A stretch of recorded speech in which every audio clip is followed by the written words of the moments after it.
One of the things that I think most Americans can agree on is that Republican Congresswoman Marjorie Taylor Greene that you're seeing there next to me in a video we'll watch is anything but normal and rational. And just a person that you like to have a beer with, right?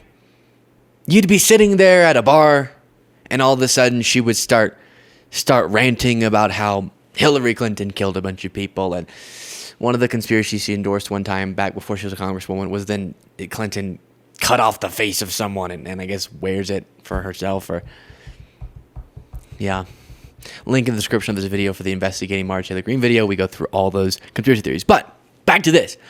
One of the things I think Republicans have begged her to do is stop giving the left, stop giving us such good ammunition politically by just going, hey, independent voters, this is the Republican Party, and playing clips of her.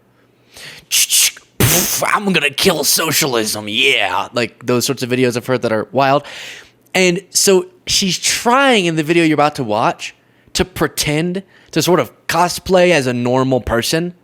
And you'll notice in her tone, in her presentation of the information, distorted information she's delivering, she's really trying to sort of pretend to be not as crazy as she is.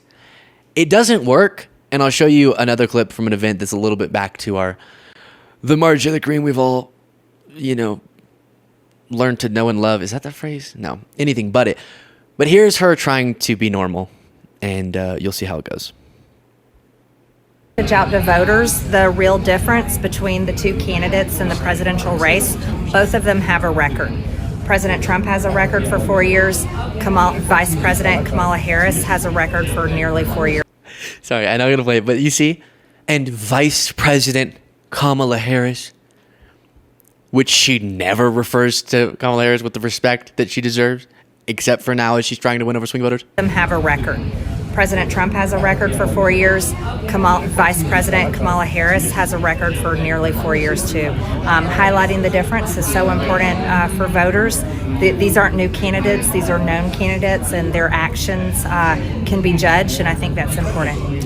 What is your message, your takeaway for being here tonight? What would you like your message to? I think the most important thing for people to understand is if you don't like the inflation that's causing grocery prices to be crippling, gas prices to be too high, and inflation that's caused home prices to skyrocket, health insurance, car insurance to skyrocket, and every single thing we have to pay for, then you don't want to vote for Kamala Harris. She's in charge of that record. We could afford everything under President Trump.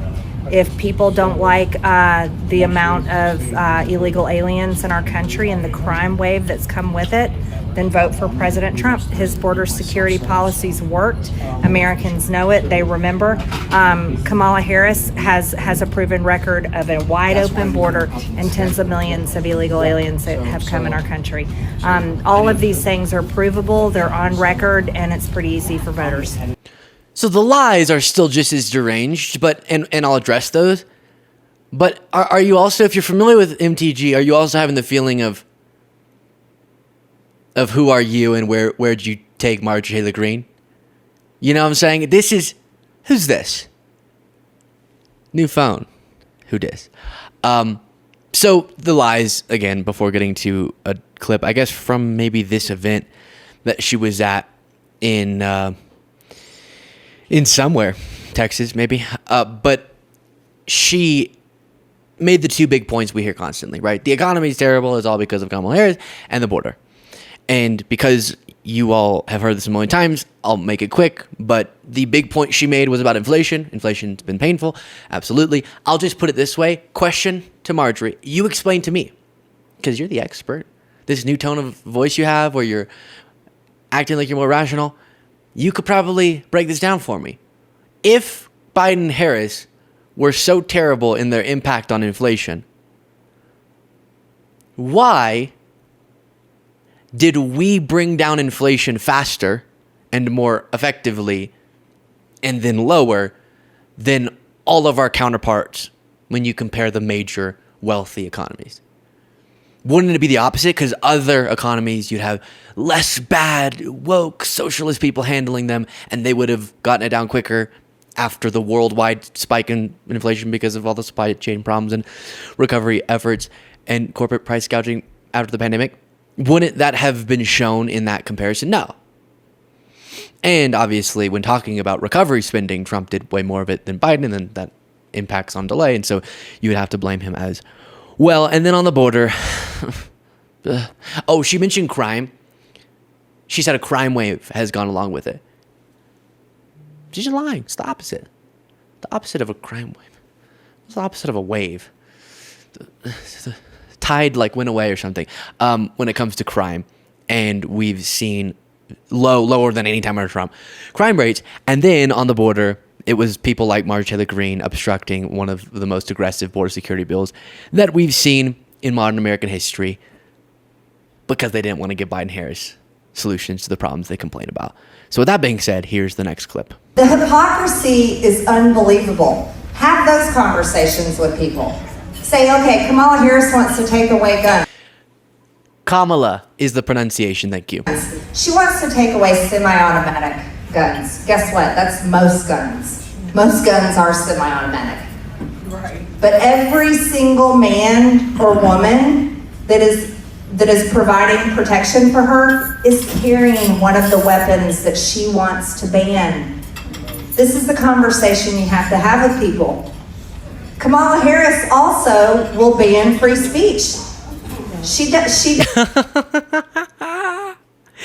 And she's back, right? Oh my gosh. That's awesome. Facts mean nothing anymore. I don't want to vote for Kamala Harris because she banned free speech, or she wants to ban free speech. Okay, so you're just making stuff up now. But before going further, just so I get to everything, her point, she thinks that she's doing a slam dunk there. Oh, if semi-automatic weapons are so bad, then why do the people who protect Kamala Harris' Secret Service have semi-automatic weapons? First of all, we could play that game all day. If you think guns make us safer, if everyone has guns on them at all times, at all events, put them in schools, give a 4-year-old a rifle, they can protect themselves. Yee! Then why at every Trump event and probably this event do you have to not bring any weapons and you have to go through, a magnetometer, what it's called, and you have to have no weapons at all, even at Trump events. But he'd be safer, right? Because more guns. Okay, so that we could play that, but that's not even where I want to go because that's sort of surface level. But instead, she's acting like all semi-automatic. We're talking about specifically what's under the umbrella of assault weapons, okay? And actually, even within that framework that she's setting of, wait, Kamala Harris' Secret Service has something that she doesn't want average citizens to have with like an AR-15. I'm sure they have guns like that somewhere in Secret Service for sure during events. Not the people walking right next to Kamala Harris, but somewhere around the location where she's at. But that's our point. Yes, military, law enforcement, Secret Service, they would have access to different weapons, as they already do, than your average citizens. So we're saying when we can't justify an average citizen having like a weapon of war, maybe we restrict that there. But then, of course, in war, that would be justified. Or when it comes to certain law enforcement, they need more advanced weaponry. Here's more. So will ban free speech. She doesn't want you to be able to speak and say things like we should have taken ivermectin instead of been forced to take vaccines.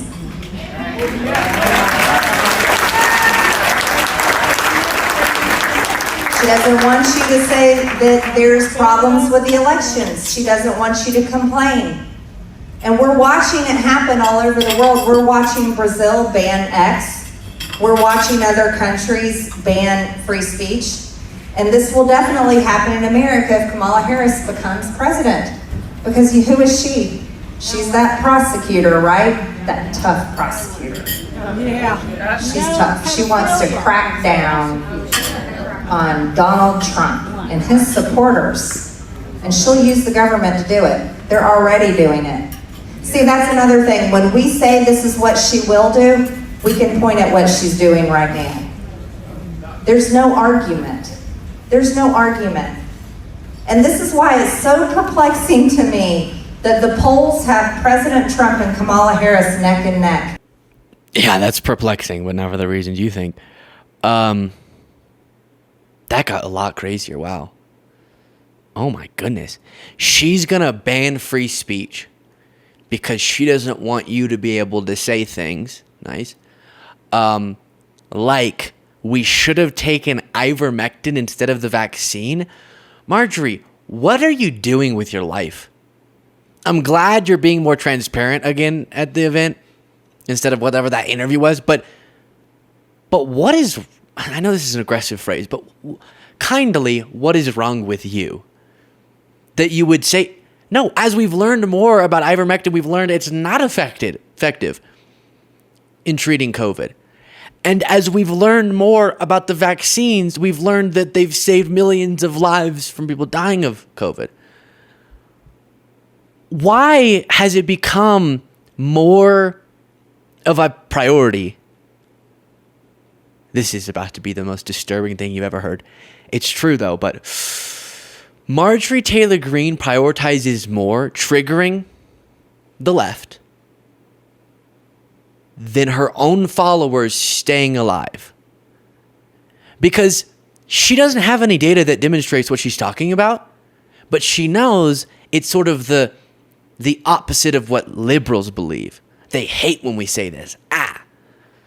But Marjorie, your constituents, once the vaccine was introduced and a bunch of your constituents didn't take it and a bunch of Democrats did, the gap between Republicans and Democrats dying of COVID widened a bunch, and it became twice the rate of Republicans dying of COVID of Democrats.